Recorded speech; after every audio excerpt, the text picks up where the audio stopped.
Hello everyone, this is Ron Collins. I'm the owner of Blue Lacy SEO in El Paso, Texas. And today, you can see by the title, if your Google My Business ranking went down since 2019, then you need to watch this video.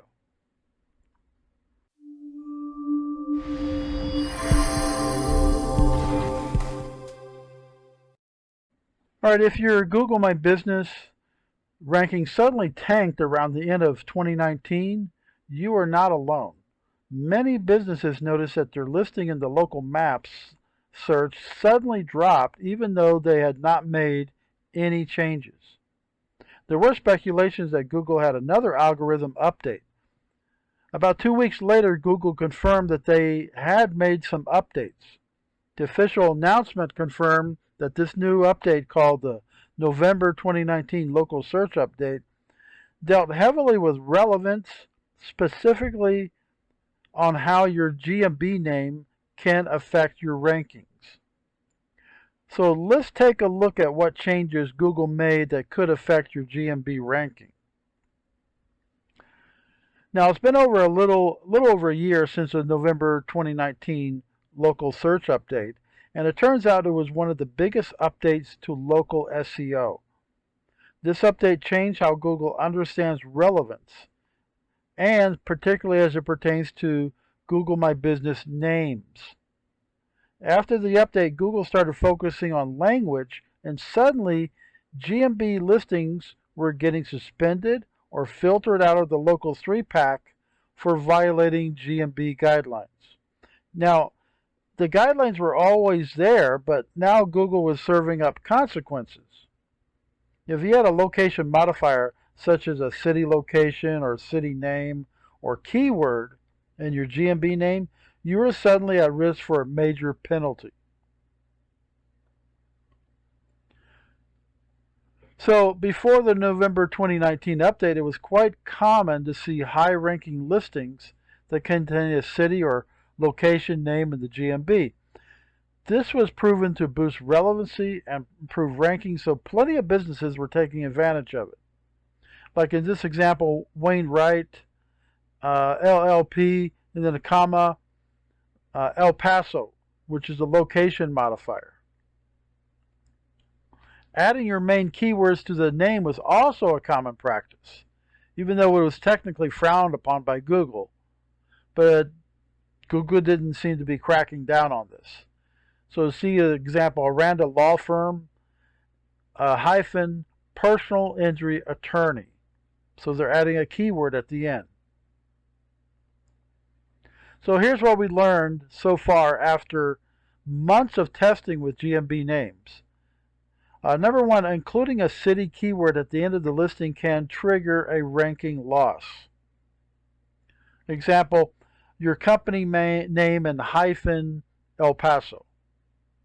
It is suspected but not verified that the hyphen makes it easy for the algorithm to spot these appended location modifiers. If you want to keep the city in there, you need to incorporate it into the listing name a bit more naturally, like your company name, El Paso office. Or in the example here, on the 3-pack, Honest Maids of El Paso. All right, number two, the category or keyword in your listing name can trigger a ranking loss. Example, your company name, attorney. In the case of my company name, Blue Lacy SEO, SEO, which stands for Search Engine Optimization, is one of my keywords, but is also part of my registered business name. If you're penalized by Google, make sure you have proof that the name in your GMB listing matches your registered business name. You could try and get clever with keywords and category names in your GMB name, but it may not be worth the risk. Google wants to see the exact name of your business as your title. But having a category or keyword in your business name can influence rankings. I consistently get higher rankings for SEO than for website designer or web design, simply because SEO is in my business name. Now, it's been about a year since the Google update, so here are some real-world examples of high-ranking GMB names. So here's what the local pack looks like for a search, plumbers in El Paso. The number one listing, Mr. Reuter Plumbing of El Paso. So this number one ranked business has the city of El Paso incorporated into the GMB name, but they do it in a natural way. Now, Mr. Reuter is a national chain and has many stores across the U.S. Google knows this, and they could allow the city name because of its many locations.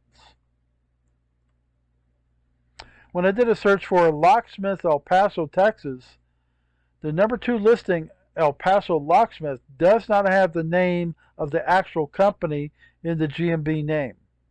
The actual name of the company is Arc Locksmith. So it is somewhat surprising that they are in the 3-pack, but they're getting away with it. The results for electricians in El Paso, Texas shows an interesting result in the number two position. They are getting away with using keywords after the business name. Not just one keyword, but several. Local residential electrician, commercial electrical contractor in El Paso, Texas. Now, some of this is truncated in the actual listing, but when you click on it, you can see the whole listing. Yes, they have misspelled local, but the listing looks very spammy with all the keywords in the title. I don't know how long they have had a GMB, but their website says they have been in business for over 30 years. Even though they are ranking number two in the 3-pack, they are ripe for a Google penalty. So here's the best GMB naming practices for 2021. If you want to include a keyword or modifier in your GMB name to increase relevance, there's one thing you can do to protect yourself. If possible, get a business license or a DBA that reflects the business name with the added keyword or location. This won't prevent your listing from getting suspended, but it can make the reinstatement processor easier for you. It's important to have official documentation that your business name matches what's on the listing so you can get your suspension lifted. Number two, follow Google My Business guidelines. This is the safest way of optimizing your listing. And Google has updated their guidelines. And here's the link. I'll also leave the link in the description. Number three, the name on your GMB listing should match your business real-world name. This is the name that's on your storefront, signage, website, letterheads, and business cards. This means that you shouldn't put any taglines, operating hours, etc., unless it's part of your actual business name. Now, there are some exceptions. If you're an individual practitioner, like a dentist, a doctor, a lawyer, accountant, you can include titles like Doctor, MD, JD, and CPA. So ever since the November 2019 local search update, we've seen the algorithm spam filter tighten tremendously. Although, as you have seen, some businesses are getting a pass from Google on using keywords and location modifiers without any penalty. But my final advice is don't do it. So if you like this video, please hit the like button, subscribe to my channel, and I'll see everybody next time. Everybody be blessed.